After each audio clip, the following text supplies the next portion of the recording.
friends, the best media. Please like, subscribe and share. Thank you. Hi friends, మోక్ష కిచెన్కి స్వాగతం.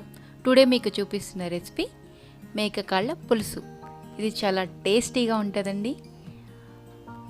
దానికి కావలసిన పదార్థాలు: ఫస్ట్ మేక కాళ్ళని శుభ్రంగా కడిగి పెట్టుకోవాలి. అందులో ఉల్లిపాయ ముక్కలు, పచ్చిమిరపకాయలు, అల్లం వెల్లుల్లి పేస్ట్, కొద్దిగా వాటర్ వేసుకుని కుక్కర్లో పెట్టుకుని 5 to 6 విజిల్స్ వేయించుకోవాలి.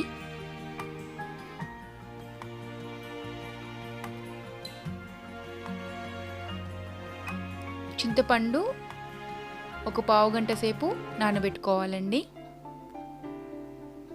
కుక్కర్లో 5 to 6 విజిల్స్ వేయించుకుందాం. కుక్కరు చల్లారినాక మూత తీసుకుని మేకకాళ్ళు ఉడికినాయో లేవో ఒకసారి చెక్ చేసుకోవాలి. బాగా మెత్తగా ఉడికితే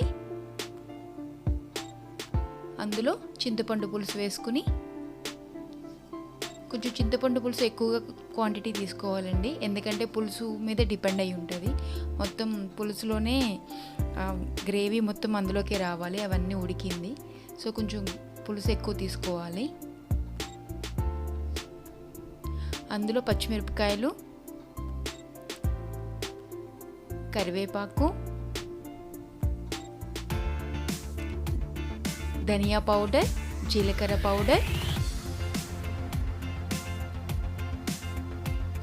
వేసుకుని 30 నిమిషాల పాటు మరిగించుకోవాలి. పసుపు, కొద్దిగా ఉప్పు, 2 స్పూన్స్ కారం,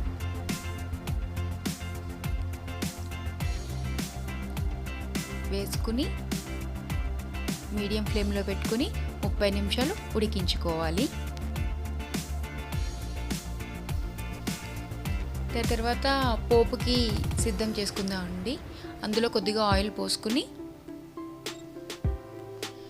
వెల్లుల్లిపాయ రెబ్బలు,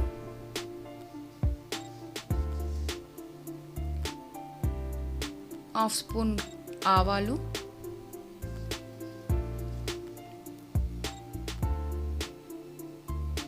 కొద్దిగా జీలకర్ర, ఎండుమిరపకాయ ముక్కలు, 2-3 ఎండుమిరపకాయలు అయితే సరిపోతుందండి, కొద్దిగా కరివేపాకు వేసుకుని పోపును ఫ్రై చేసుకుందాం.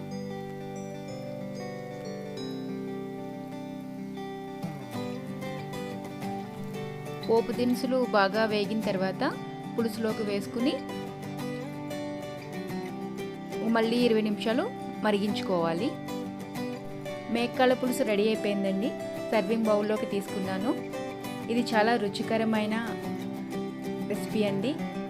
మీరు కూడా ఒకసారి ట్రై చేసి చూడండి. ఆరోగ్యానికి చాలా మంచిది కూడా. కాళ్ళ నొప్పులు, కీళ్ళ నొప్పులతో బాధపడేవారు ఇది వారానికి ఒకసారి తీసుకుంటే చాలా ఉపయోగకరంగా ఉంటుంది. నా వీడియో నచ్చితే లైక్ చేయండి, మా ఛానల్ని సబ్స్క్రైబ్ చేయండి. Thanks for watching.